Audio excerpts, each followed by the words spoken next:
कि शंकर जी ने एक बार क्यों लगाई है। शंकर जी ने इसलिए लगाई है एक बार कि शंकर जी के और धनुष तोड़ने वाले के कई संबंध हैं। सेवक का है, स्वामी का भी है और सखा का भी है।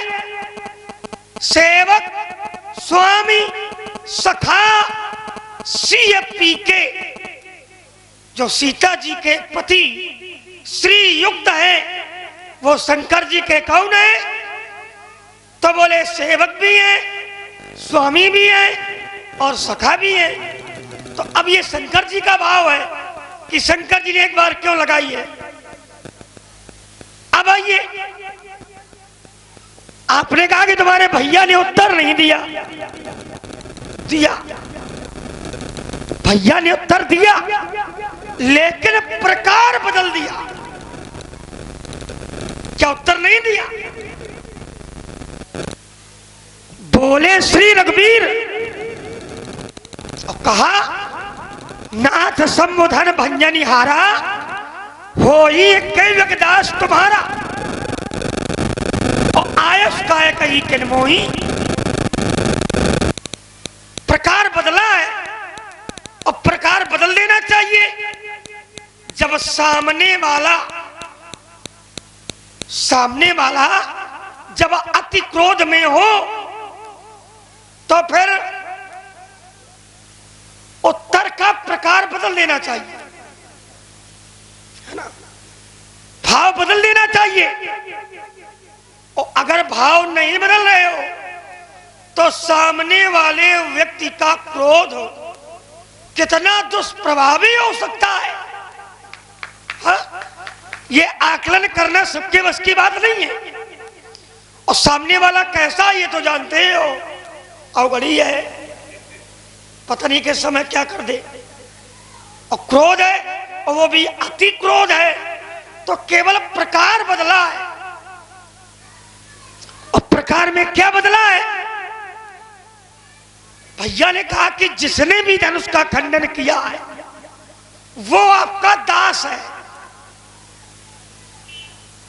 यहां ये नहीं कहा कि वो मैं हूं, आपका दास है। और मेरे लिए क्या आदेश है बताओ? दास के लिए क्या आदेश है? आयस काय कही किन मोही। धनुष तोड़ने वाला आपका दास है और मेरे लिए क्या आदेश है? तो आपको समझ जाना चाहिए। अब भैया ने अगर प्रकार बदल दिया तो उत्तर तुम्हारी समझ के बाहर हो गया। और अगर धनुष तोड़ने वाला ये कह देता कि तोड़ा मैंने है, ये बात तोड़ने वाला मैं हूं, अरे वो जाएंगे वहीं हम। भाई अगर नहीं प्रयोग करेंगे तो हम ये भी जानते हैं कि सामने वाला भी बोलने के लिए खड़ा है तो आधार तो देने पड़ेगा।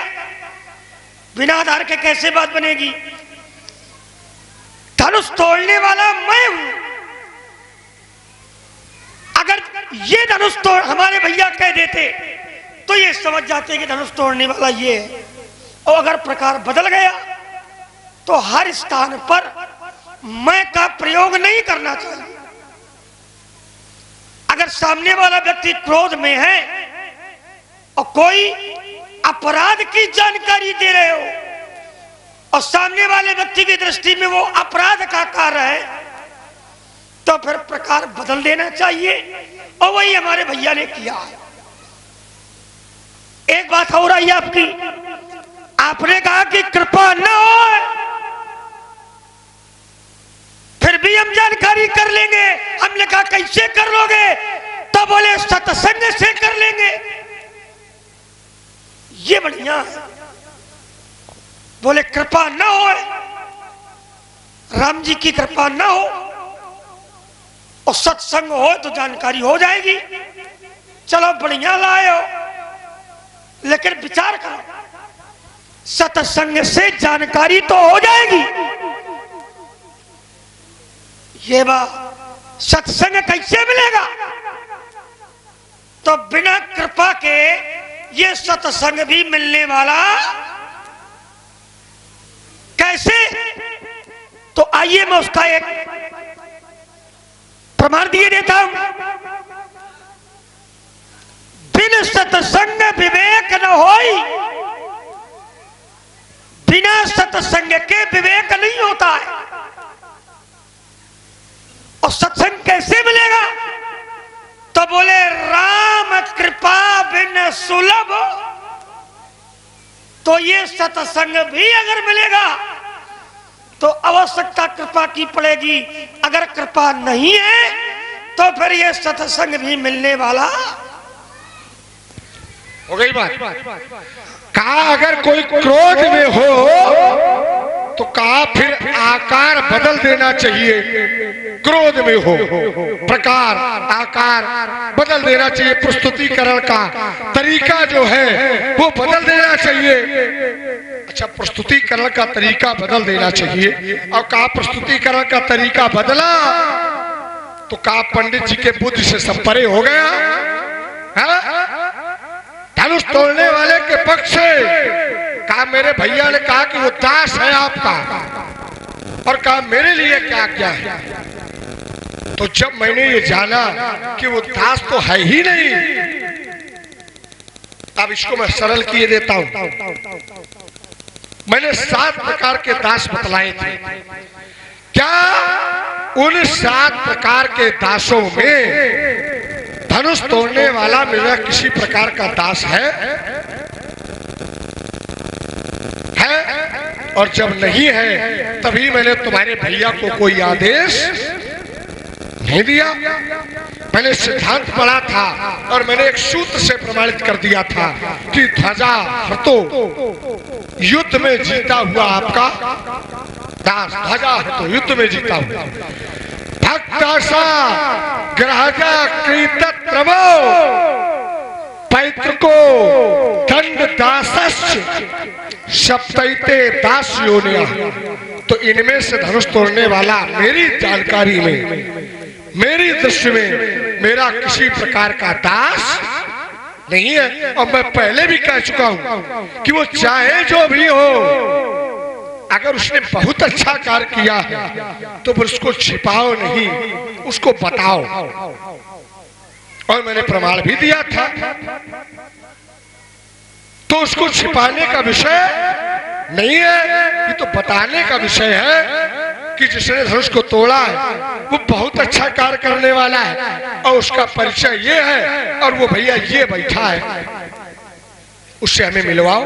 हम भी तो देखें कहाँ वो नार छिपा बैठा है जो अपने बार बार सिर्फ अपने प्रतिपक्षियों को भेज करके अपने बात को मनवाना चाहता है। जैसे आप लोगों ने देखा होगा, ये तो वेद रीत हो गई, अब लोक रीत में आओ। जब कोई बहुत बड़ा बाहुबली अत्याचारी होता है और जांच अधिकारी जांच के लिए उनको बुलावे, जांच अधिकारी ने कहा सूचना भेजी और संदेश वाहक सूचना लेकर के गया कि आपको जांच में सहयोग करने के लिए, और जांच अधिकारी ने बुलाया तो जो बाहुबली होता है वो कहता अच्छा ऐसा करो तुम चले जाओ, हम जाएंगे नहीं। और जब तक वो नहीं आता है तब तक जांच अधिकारी एक एक अपराध का बिंदु उसमें बढ़ाता रहता है कि कब तक तुम छुपोगे, कहां तक तुम बचोगे, किसी न किसी दिन मेरे कब्जे में। तो ये बताने का विषय है, ये छिपाने का विषय नहीं है। धनुष तोड़ने वाला चाहे जो भी हो, चाहे जहां छिपा बैठा हो। दूसरा कहा महाराज जो स्त्री है, का स्त्री तो भोले बाबा ने लगाई है, तो भोले बाबा से पूछो एक काहे लगाई, 5 काहे नहीं लगाई, 6 काहे नहीं लगाई, 10 काहे नहीं लगाई। ये भोले बाबा का विषय है, का इससे हमें न पूछो। अच्छा बोलो तुम अब पूछे भोले बाबा से, है चोरी करो तुम अब पूछे भोले बाबा से कि बाबा ये चोरी काहे कर रहे हैं। जितने सिद्धांत मैं पढ़ता हूं तो उन सिद्धांतों के उत्तर भी मैं ही दूंगा, कोई दूसरा देने वाला जो सिद्धांत तुम पढ़ोगे, प्रतिपक्षी वार्ता तुम कर रहे हो, तो फिर भोले बाबा को उसमें विषय आने वाला। हल तुम्हें करना है और हल तुमको ही करना चाहिए। ठीक है? हाँ ठीक है। महाराज, भोले बाबा ने अगर कोई नियम लगाया तो उस नियम में फिर अपना नियम नहीं लगा सकते हम। केवल वो नियम बता सकते हैं कि जगत के लिए भगवान का ये नियम है।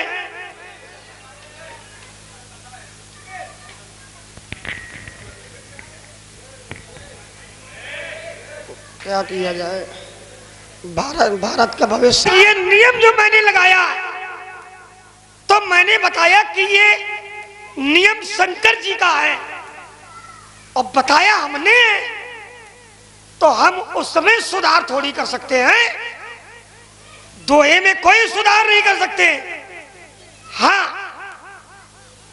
कोई बात है जो हमारे द्वारा बनाई जाए, रखी जाए, तो नियम में अपना सूत्र नहीं लगेगा। लेकिन अगर निज का कोई मत है तो निज के मत में अपना नियम लग जाएगा। इसलिए यह नियम शंकर जी का है और शंकर जी के नियम को आप भी सुना सकते हो, हम भी सुना सकते हैं।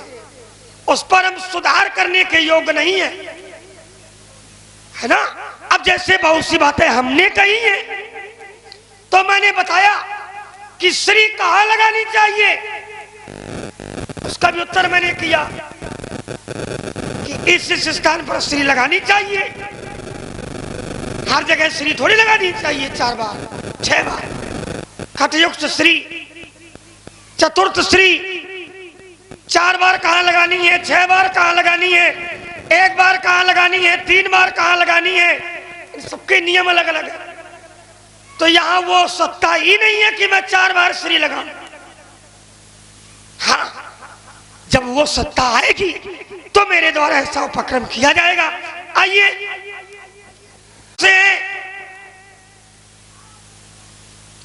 अब ब्राह्मण कुल का जो श्रेष्ठ व्यक्ति है, ये उत्तम कुल में और 3 और है, उत्तम, मध्यम, नीच, लघु। उत्तम, मध्यम, नीच, लघु। तो आप हैं उत्तम कुल में।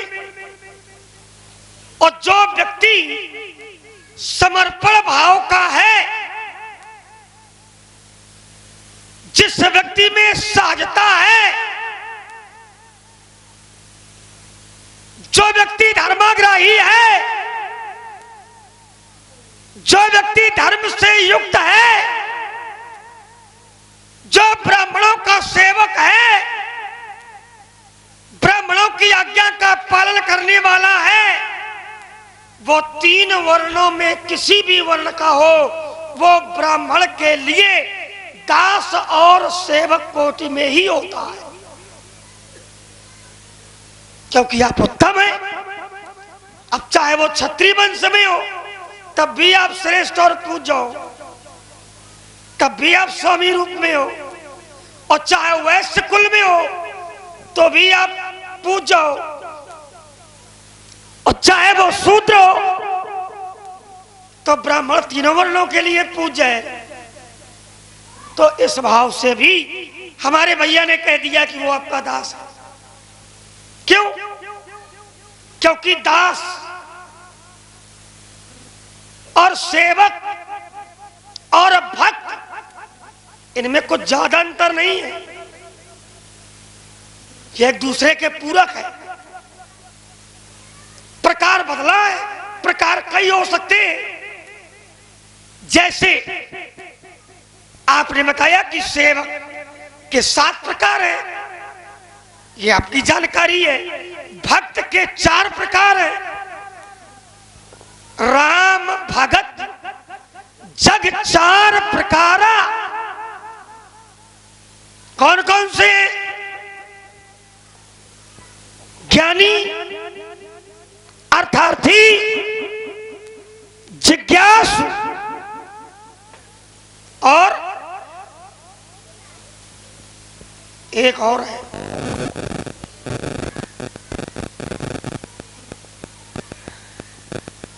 अब देखिएगा, एक ज्ञानी दास है, ज्ञानी भक्त है, आर्त है ना, आर्त, ज्ञानी, जिज्ञासु और अर्थार्थी। अब कोई धन के लिए भगवान की सेवा करता है, लेकिन भक्त वो भी है।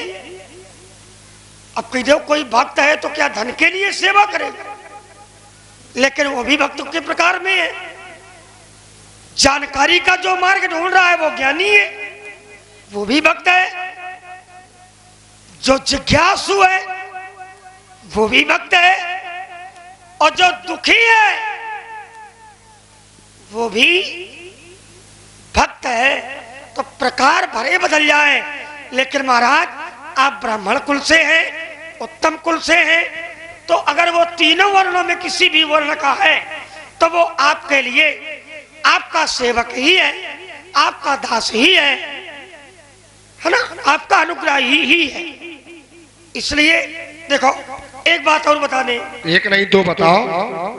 एक है, पूछो। बहुत देर हो गया समझाते समझाते। हाँ तो है ना, और लोगों ने भी खूब सुना है। अब ज्यादा किसी को नहीं समझाना चाहिए। अच्छा नहीं तो एक हमारा प्रकार है, तुमने कई प्रकार बताए हैं। एक हमारा प्रकार है कि पहले हाथ जोड़ो, अपना काम हाथ जोड़ के बनाओ, और अगर हाथ जोड़ने से काम न बने तो फिर हाथ पांव चलाओ। हाँ चलाओ। हाँ पहले हाथ जोड़ो, और वही है, देखो मेरा नहीं है, ये परमात्मा का सिद्धांत है। पहले हाथ जोड़ के काम बनाओ, और एक जगह जोड़े भी गए लेकिन बात नहीं बनी, बिना नमानत गए 3 दिन, और जब हाथ जोड़ने से काम नहीं बना तो क्या हुआ, बोले सकोप तब भय बिन हो। तो जाओ किसी मंदिर में जाकर पूजा पाठ करो, भजन कीर्तन करो, घंटी घंटा बजाओ, पंजीरी बांटो, सत्यनारायण की कथा सुनो, है ना। यहाँ हुआ अच्छा कार, तो अच्छे कार में बाधक न बनो, क्योंकि कन्या पक्ष और वर पक्ष सबके समक्ष एक कक्ष में हुआ है।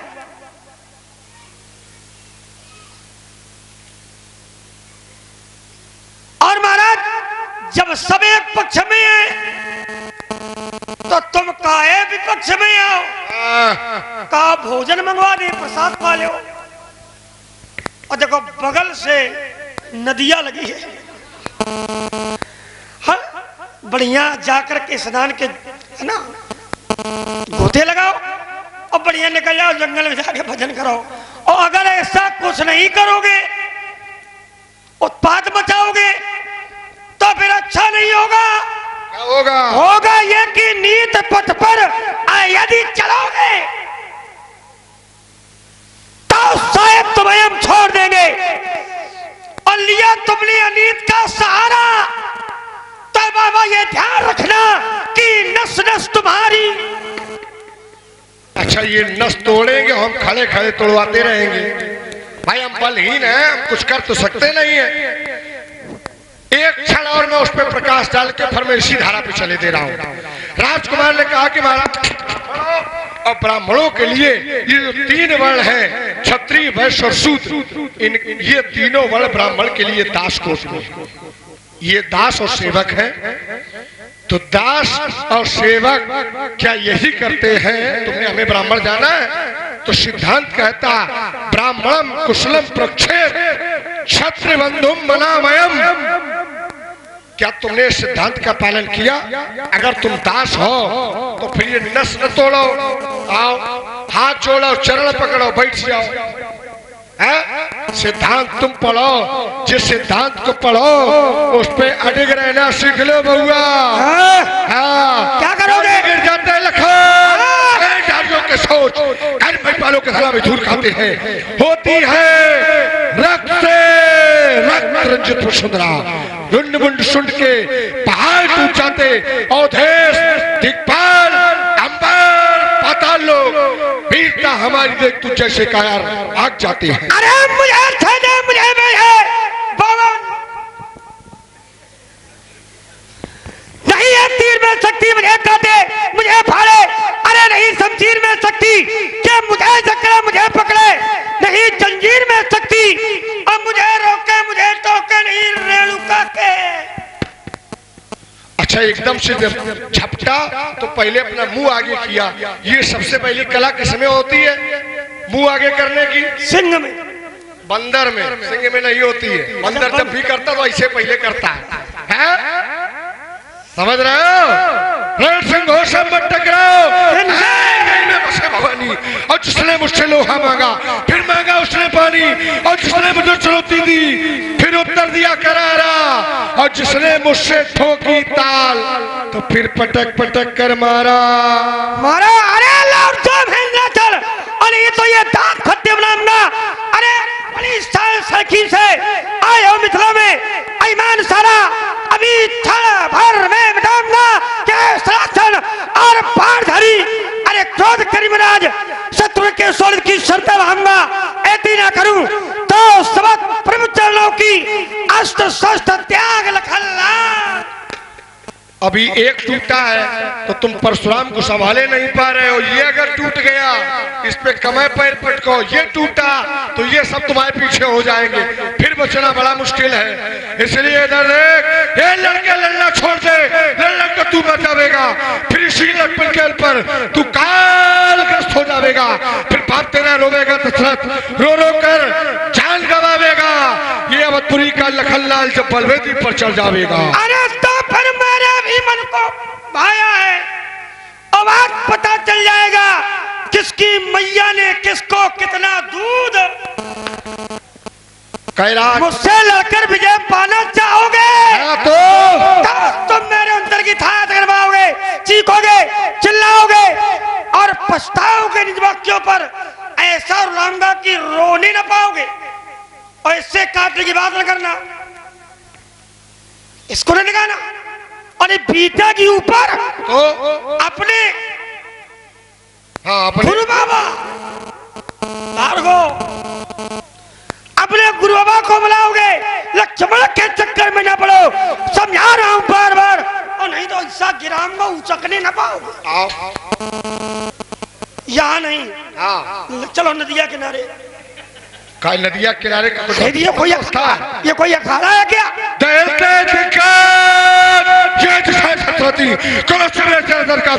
चलती चट्टान चपला चतुवती चाल से मुकान चक्कर काटता, ये भागते भैरव भयंकर काल कंकारी भरे भैंस मेरे शिष्य का संपूर्ण जीवन नाचता है। देखो मिथिला में सब कुछ है, बापी खूब तड़ागा ये सब मिलेंगे, तो अगर दो दो हाथ करने हैं तो चलो फिर बाहर।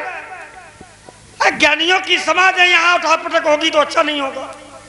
लोग कहेंगे देखो बुढ़ापे में तो दशा कर दी लक्ष्मण ने बाबा की, इसलिए अच्छा नहीं है। और लड़ना है तो चलो बाहर हो जाए, क्यों देख लिया जाएगा। बातें करके अपनी दुर्दशा कराओगे और ज्यादा इठोगे लखनलाल तो फिर धूल चाट। अरे बालक समझ कर छोड़ रहे, और ये तो एक बहाना है, क्योंकि मुझसे टकराना खेल नहीं लोहे के चने।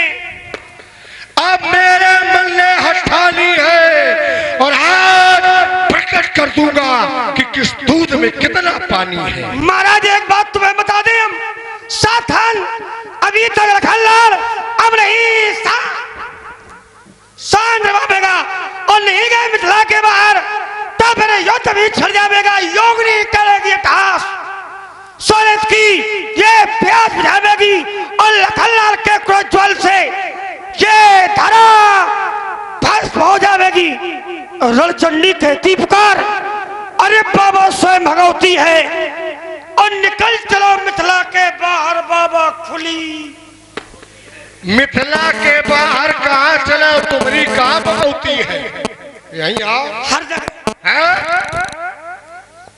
पलक पलक वीरता ये पखारो न बार बार। बाबा बाबा के बल का तू पार नहीं पाएगा। बालक बिलोक के बचाता हूँ बार बार, नहीं तो बाबा के फरसे से बेमौत मारा जाएगा। अरे दम दम दम कहते तो दानो दहलान मुरीदाम निमक्सो तल दुष्ट दहल जाएंगे, भवन भगेंगे, भो भवन को भयातुर हवाए और भोई पर भयंकर साम्राज्य दर्शावेंगे। सर सर सरकेंगे, सरा सर सर बिंदु शरीर सालिबान सतु सिंह सामने नावेंगे, लखल लखेंगे, लख चरेंगे लाख लोग और प्रचंड मार कंड मुनि मई में मिल जावेंगे। देख के जनेऊ मात ये विपरी न जान मुझे काटुका मासीम बलधारी हूँ, पुष्प हूँ सज्जनों का तो ही दबियों का हूँ, युद्ध में शत्रुओं के लिए सजाओं में भारी हूँ। माता पार्वती का कृपा पात्र देख लखन मैं बाल ब्रह्मचारी हूँ। आपके व्यास जी की चौपाई भी अम्मी को बोलनी पड़ेगी।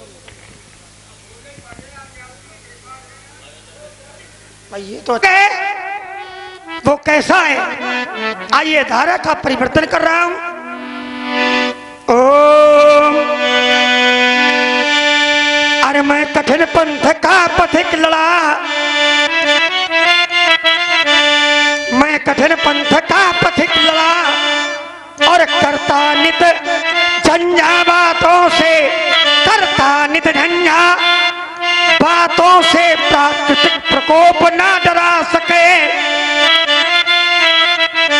अरे हमको अपनी आघातों से मैं चला जहां जब जिस पथ पर मैं चला, अरे जहां जब जिस पथ पर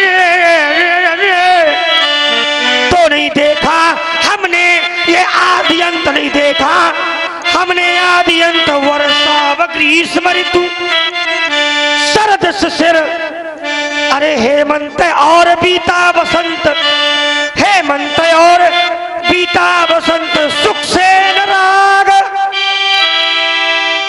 सुख से न राग और दुख से न द्वेष, सुख से न राग और दुख से न द्वेष। अरे हो गया पृथक जगन्नाथों से, मैं कठिन पंथ का पथिक लड़ा और करता नित झंझा बातों।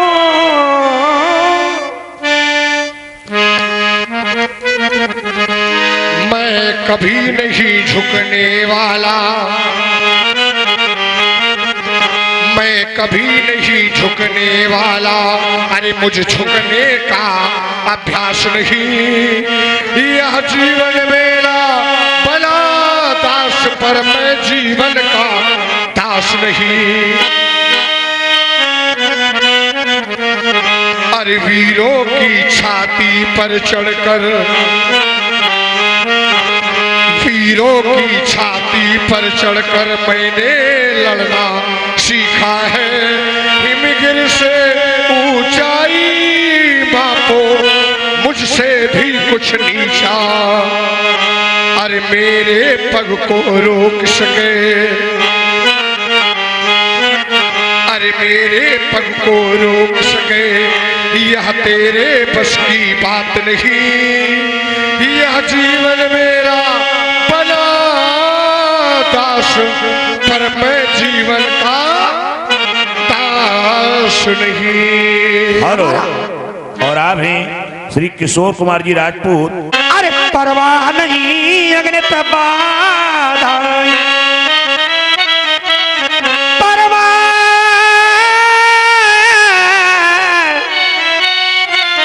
परवाह नहीं अगणित बाधाएं, आती हैं तो वाने दूं मैं, आती हैं तो और बाधा भोकी तिमिर घटाएं, अरे छाती हैं तो छाने दूं। अरे उनको ये उनको, अरे उनको चिंता है किसकी, उनको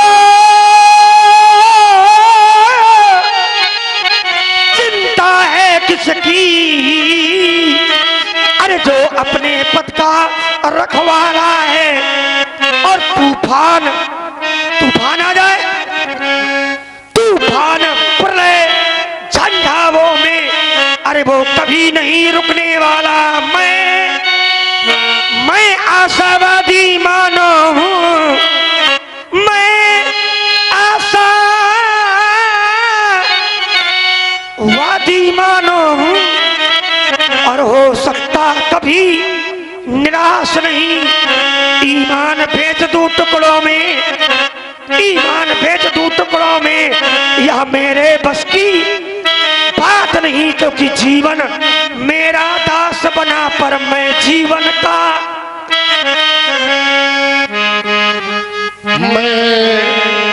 मैं सामवेद का ओंकार, बहते नद की मैं घोर धार। मैं सामवेद का ओंकार, बहते नद की मैं घोर धार। रणचंडी का नर्तन कराल, रणचंडी का नर्तन कराल। जलते मरघट का धुआंधार,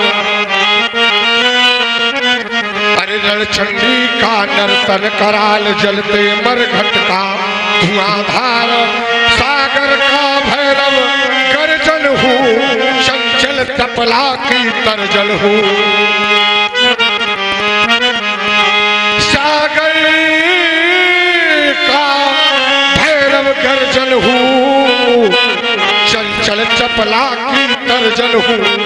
अंगड़ाई ले बढ़ता आगे, अंगड़ाई ले बढ़ता आगे, अंगड़ाई ले बढ़ता आगे। जब रण करता मैं आर पार, अंगड़ाई ले बढ़ता आगे। जब रण करता मैं आर पार, मैं सामवेद का ओंकार, मैं सामवेद का ओंकार। और महाराज, जीवन जो होना चाहिए वो संघर्षमय होना चाहिए, और कहना भी है।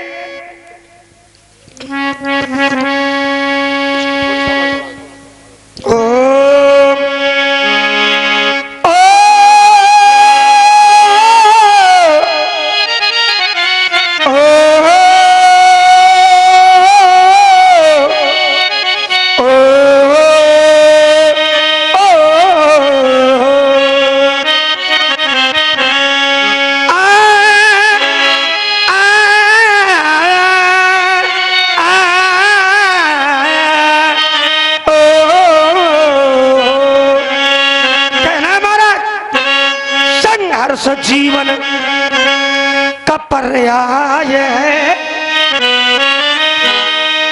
और संघर्ष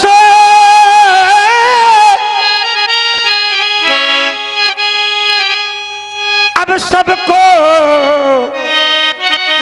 करना पड़ेगा। क्यों? क्योंकि बाधाओं की, या कह दिया जाए माताओं की, लुट रही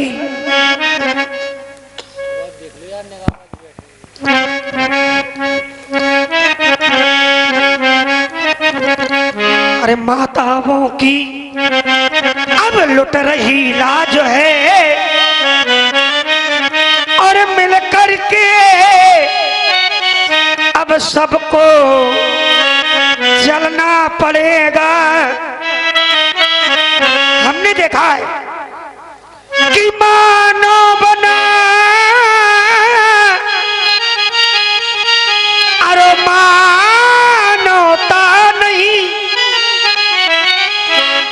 तो मेरी दृष्टि में अरे ये मानो नहीं, रहा,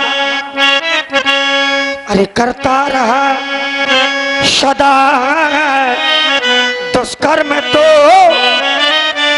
दानो वही है, अरे वो मानो नहीं। और विषमता के बादल, विषमता के बादल,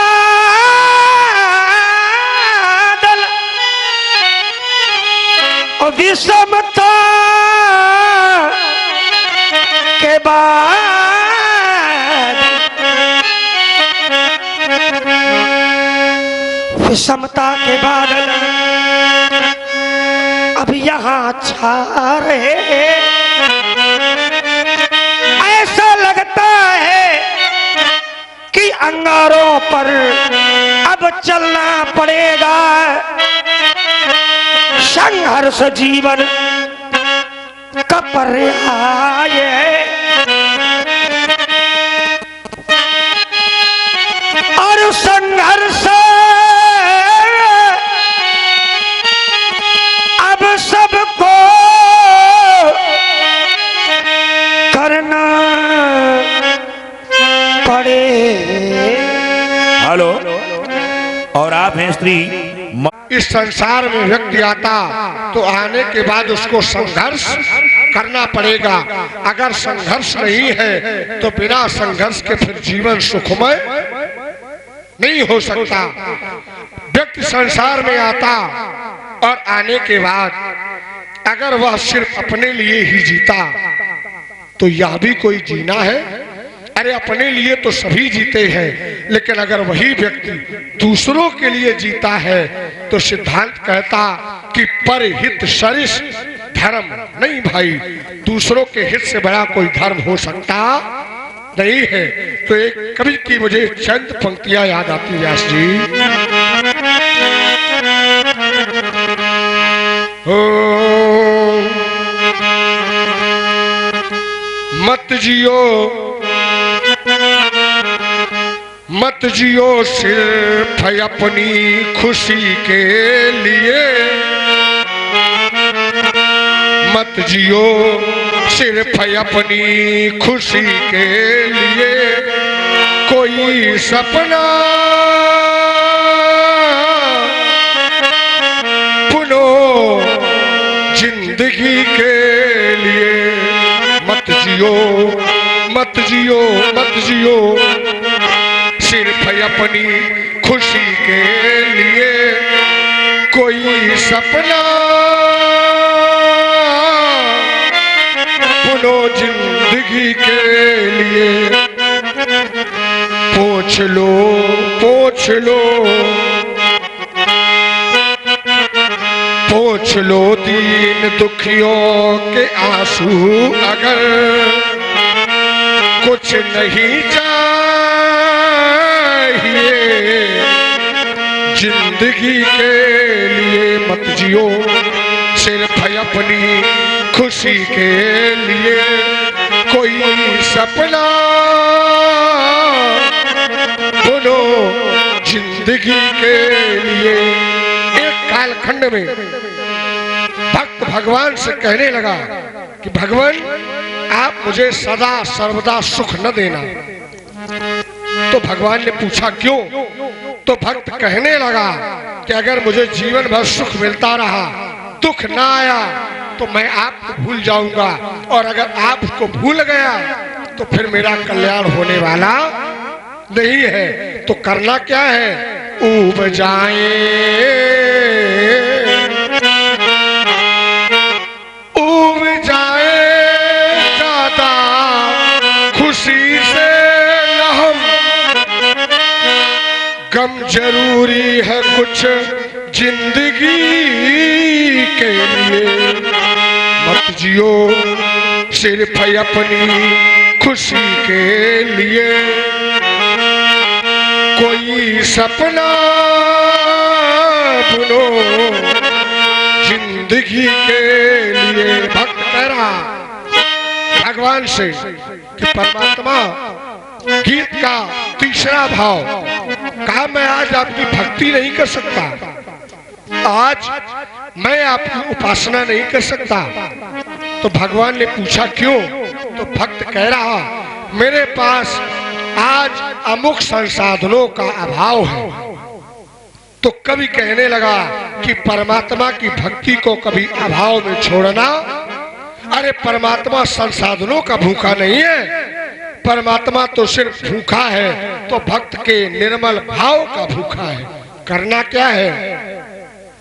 सोने चांदी की थाली, सोने चांदी की थाली, सोने चांदी की थाली ये जरूरी नहीं। दिल का दीपक बहुत आरती के लिए, मत जियो सिर्फ अपनी खुशी के लिए। कोई सपना बुनो जिंदगी के लिए। देखिए महाराज, बेटा ये है जगत। जवाने जन्म लेना, गवाने गमन करना, आना और जाना, यही संसार है। जो आया है वो जाएगा, और जो जाएगा वो जो जन्मे सो निश्चय नासे, जो नासे सो पुनः। जाना सबको है, कोई बचेगा नहीं। और जाना कहां है?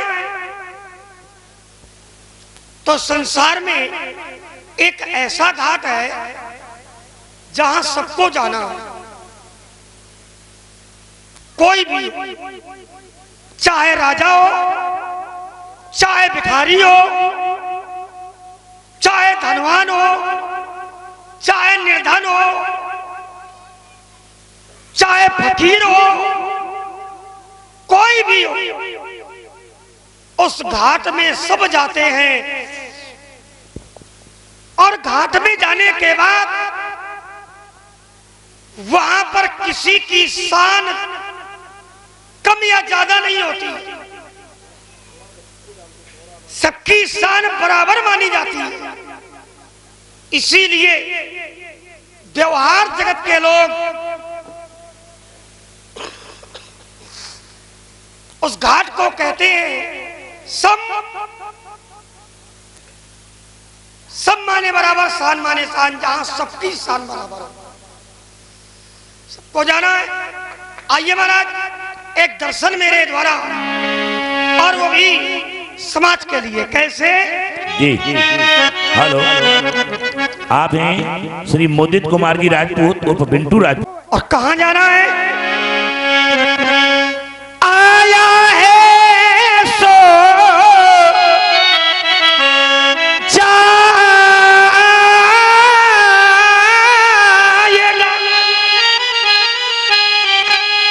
को जाना है। और राजा रंग फकीर, लेकिन कोई सिंहासन चढ़ गया तो कोई बांधा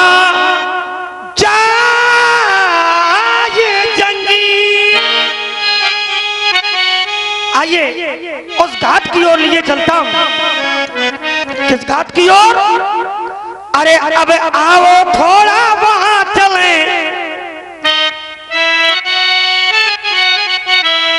अरे अब आओ थोड़ा वहां चले। कहां? जहां महाशांति का तट है।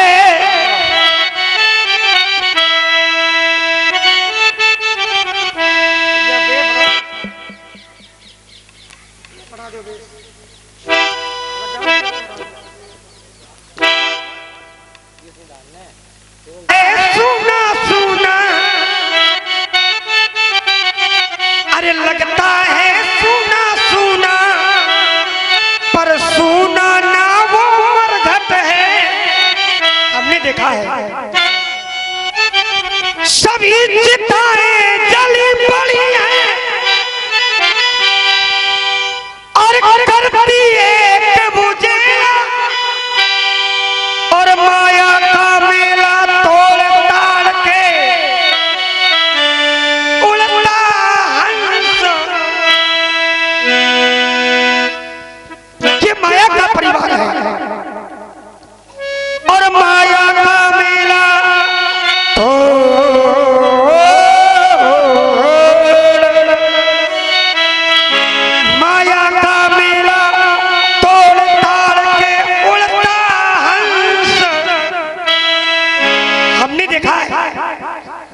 दाने बीन जमाने वाले,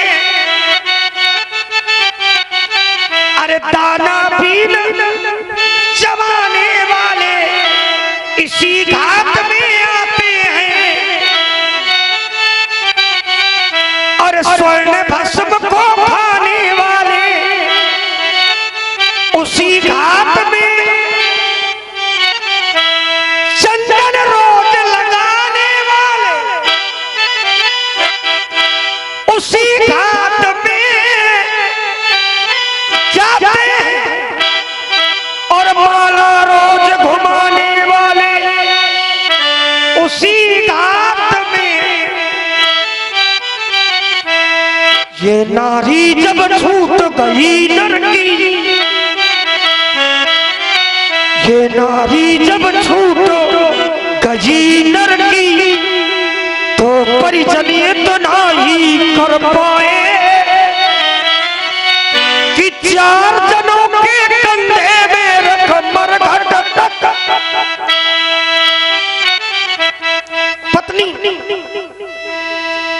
पत्नी का सहारा व्यक्ति को मिलेगा तो केवल मकान, समाज का सहारा व्यक्ति को मिलेगा तो केवल शमशान तक, पुत्र का सहारा अगर मिलेगा तो केवल अग्निदान तक, लेकिन व्यक्ति के अच्छे कर्मों का साथ मिलेगा भगवान। इसलिए कहना हमारा महाराज बोले धनवानों के बलवानों के, अरे बड़े बड़े हाँ बेटे हैं, और किंतु अंत समय आने पर वो चित हो करके लेते हैं। किसी कवि ने इस शरीर को, अरे किसी कवि ने इस शरीर को और कंचन काया का नाम दिया है, और उसी कवि ने इस शरीर पर जम करके उपहास किया है। उपहास क्या किया? देखो तो सोने की राखी को ऊंचे दामों में बिकती है, पर हाय रे मानो मानो, पर हाय रे मानो तेरी राखी, पर हाय रे मानो तेरी राखी, क्यों उड़ी उड़ी सी फिरती। कवि ने कहा माँ की गोदी से मरघट की, माँ की गोदी से मरघट, अरे है बस कितनी दूरी,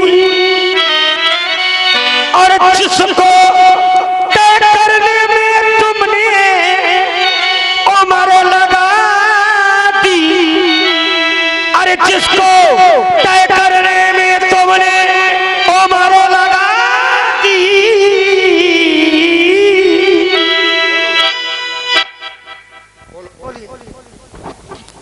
हेलो।